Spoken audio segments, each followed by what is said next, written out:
Chan is the more advanced form of meditation from Mahayana.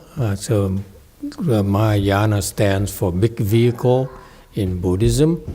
So big vehicle refers to the fact it's very powerful. It can help a lot more people than the small vehicle. Buddhism has two parts, two different types of approaches, small vehicle and big vehicle.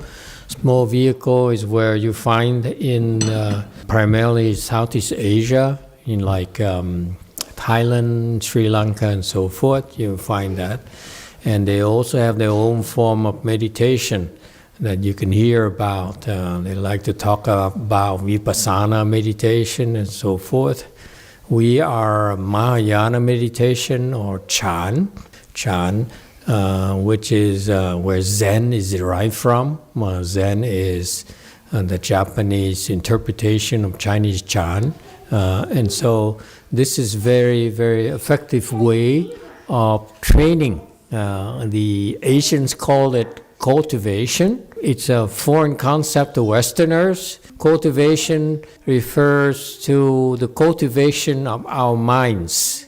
What does a mind cultivation entail? Cultivate the goodness in our minds, which involves shedding the negativity in our mind and nurturing the positive aspects of our mind. And that's how, according to Buddhist wisdom, our original nature was like. And so intrinsically, our nature is good, is very positive. But as we change bodies, the Buddhists call it revolved and real reincarnation, we pick up bad habits. Don't have to look very far. Look at the children. When they're younger, they tend to be very more positive than us, more innocent, more easygoing. As they get older, they pick up stress, they pick up negativity, they pick up a lot of bad habits. In one lifetime, right there, you see the evolution from the goodness and innocence of a child to an adult who's sort of like more skeptical, a lot more negative, because that's how we tend to react. We are overwhelmed by the environment. We are conditioned by society to react a certain way. And therefore, in one lifetime, we pick up many, many bad habits. Imagine if you were to change bodies after this lifetime. The Buddhist wisdom says most of us will simply change bodies, take on a different body, and then this next lifetime we pick up more bad habits, and so forth and so forth. And as chances have that we are here in Go Force and encountering and practicing Chan, which is a way to cultivate the mind, to restore the mind to its original condition. And that's fundamentally what Chan is about. If you look at all the negativity in your mind, and we practice Chan, if you do it right, then you see yourself shedding those negative thoughts. And with the absence or the reduction of negative thoughts, such as stress, such as anxiety, such as what else? Greed, such as anger, such as jealousy. All those are negative things that really are not us. It's not our true nature. We simply have an adverse reaction to the outside world. And therefore, there's really no good way to shed it except for through meditation. Okay? So this is what we do. We cultivate the goodness inside of us again. And through this practice here, you cross your legs and you endure the discomfort, you still your mind, and that's the magic right there. It's that simple. If you simply take the time, okay, and allow yourself, your mind, to settle. The mind is like the surface, the water surface of a pond. And the outside world is like the wind that blows through the pond that creates ripples on the water surface. Those ripples are the equivalent of your thoughts. Thought arises because we react to the wind, to the external noise, okay? The external stimuli. The noise is the smell, the sounds, the criticism, and the desires that wells up inside of us, and so forth.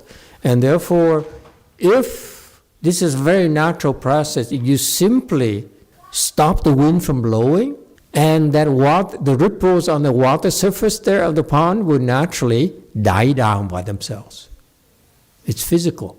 And this is the magic of meditation. It's about you giving your mind a chance to settle. That's all.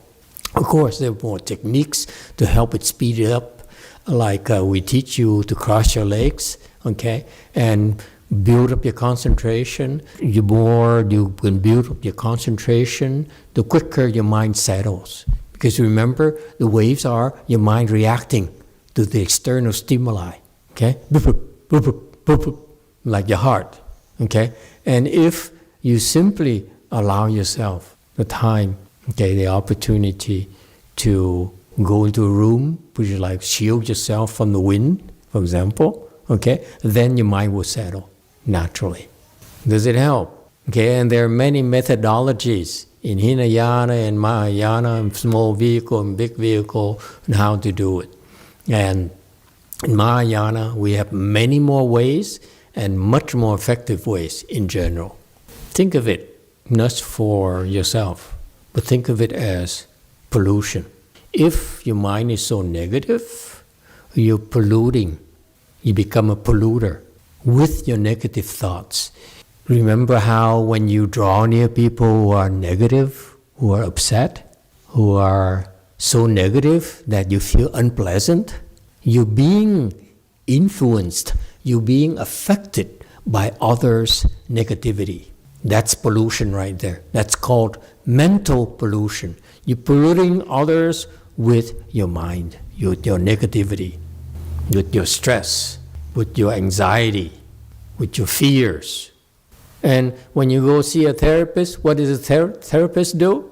She makes you lie down on a couch and allow your mind to settle and distract you from your anxiety, from your mental disturbances. That's all they do. It's the same thing in meditation. Meditation is much more effective than that, by the way. Because they simply distract you. They talk to you and ask questions. They allow you to release it, pollute their offices. Okay, that's what they do. Here, you don't have to pollute anyone. You simply come to a place like this where, because of you learn to concentrate, okay, you're polluting, but we are clearing it up for you, for everyone. So you have a polluter like you, and you sit, you meditate with others who have much higher levels of meditation skills than you, then your pollution is resolved very, very quickly. So it's very, very useful. It's for your own well-being. This is so fundamental. When you're stressed out and you have anxiety, people typically find distractions like they drink, like watching TV, listening to music, and so forth. All those are distractions. Meditation is the method that directly puts out that mental anguish, mental fire right there. There's a skill that you develop. So it's fundamental skill, I feel, in life that our parents never taught us, our teachers never taught us. That's something you need to develop for yourself, for your own sake. You have to take care of yourself. If not, then you're simply like the rest of the ordinary people. They ignore it. They sacrifice their health. They are to go to work and kill themselves. And when they get sick, they go to the doctor and say, hey, doctor, I'm sick. Fix it for me. What do doctors do? They cut off your arm. They cut off your liver. Huh? That's what they do to fix it for you. All right? Yeah. Whereas you meditate, you restore your mental and physical health. If you can restore your mental health, meaning get rid of the negativity in your mind, those thoughts of anxiety, thoughts of stress, thoughts of anger, and so forth, okay? Your mind is cleaner, and therefore magical things happen as well at the same time. Physically, you'll be healthier. What the doctors don't tell you is that your physical health is based on your mental health. Of course, they're not going to tell you that, because if you knew, you would need to go see them so that they can cut off your organs. So meditation is more than that. I just gave you the fundamentals. Actually, it's a skill where you hone up your concentration. You increase your concentration. That's the objective.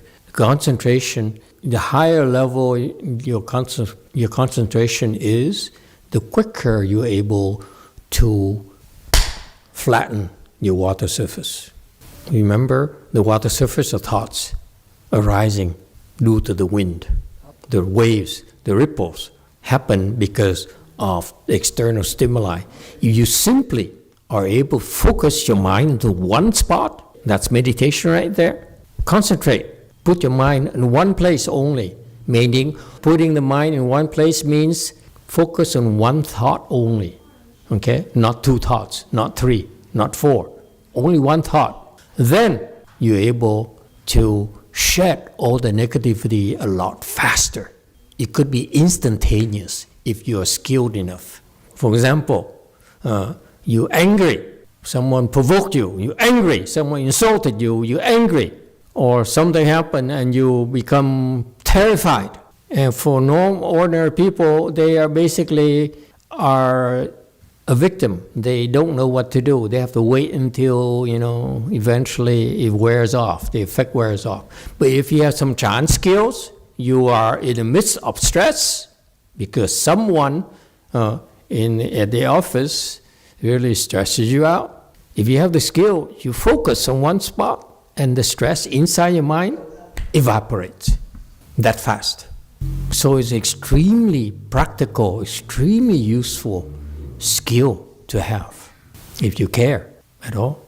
Because if you do not address your stress, you not resolve your anxiety, you are polluting, you're a polluter, you're polluting your space, you are affecting others around you, you're a polluter right there.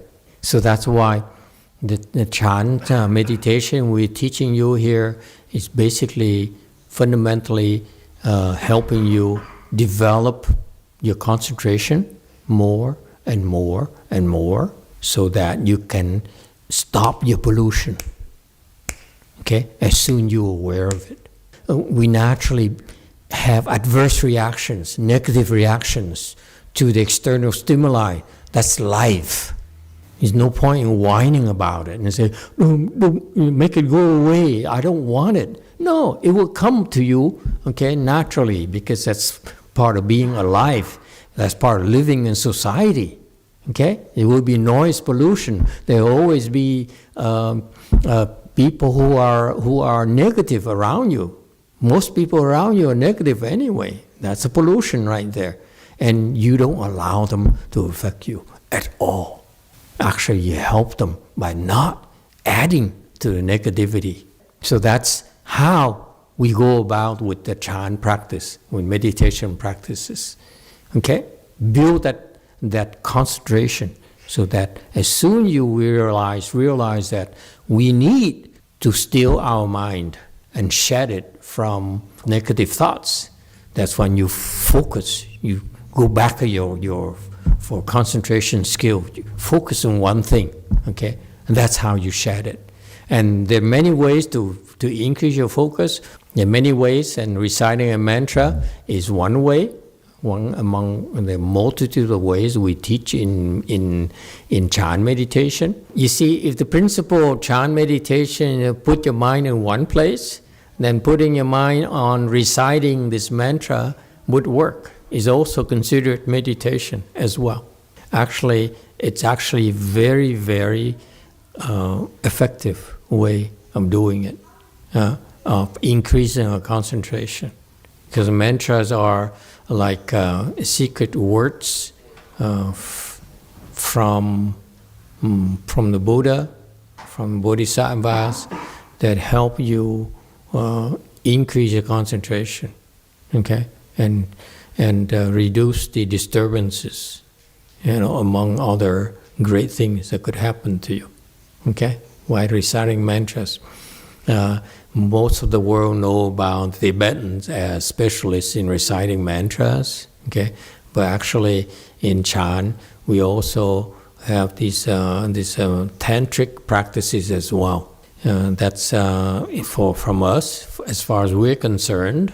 We pick up these skills from my late Chinese teacher, great Master Yong Hua, who's actually a specialist in meditation and while reciting mantras. So it's a good thing to do. All right? Emituofo, Emituofo, Emituofo, Emituofo, Emituofo, Emituofo.